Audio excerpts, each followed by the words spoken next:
মই সাধাৰণ ঘৰৰ ল'ৰা, কিন্তু যদি মই কাৰোবাক মাৰি দিওঁ অসম চৰকাৰে মোক ইমিডিয়েট জেলত ভৰাই দিব, লিখি দিব 20 বছৰ জেল। কিন্তু দাদাক হত্যা কৰি দিলে আজিলৈকে ন্যায় পোৱা নাই। দুমাহ হ'ল।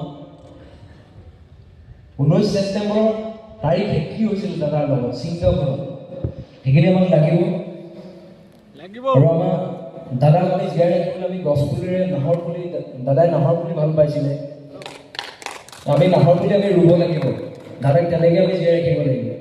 দাদাই যিখিনি সৃষ্টি কৰি গৈছে, গান হওক চিনেমা হওক, চিনেমা বুলি নকওঁ, বহুত সৃষ্টি কৰি গৈছে, কিন্তু আমি সেইখিনি জীয়াই ৰাখিবলৈ আমি হেৰি কৰিব লাগিব, আমি জীয়াই ৰাখিব লাগিব। দাদাৰ যিখিনি সৃষ্টি দাদাই কৈ গৈছিলে যে মানুহৰ জীৱনটো মানে সদায় জীয়াই নাথাকে, মানুহে এদিনতো মৰিব। কিন্তু দাদাই কৈছিলে যে মই যিখিনি সৃষ্টি কৰি থৈ গৈছোঁ, মই সেইখিনি জীয়াই ৰাখিলে মই বেছি ভাল পাওঁ। সেইটো কাৰণে আমি জীয়াই ৰাখিম। কিন্তু গছপুলি অল অসমত নাহৰ পুলি থাকিব লাগিব, হয়নে? চবেই আমি নাহৰ পুলি লগাম।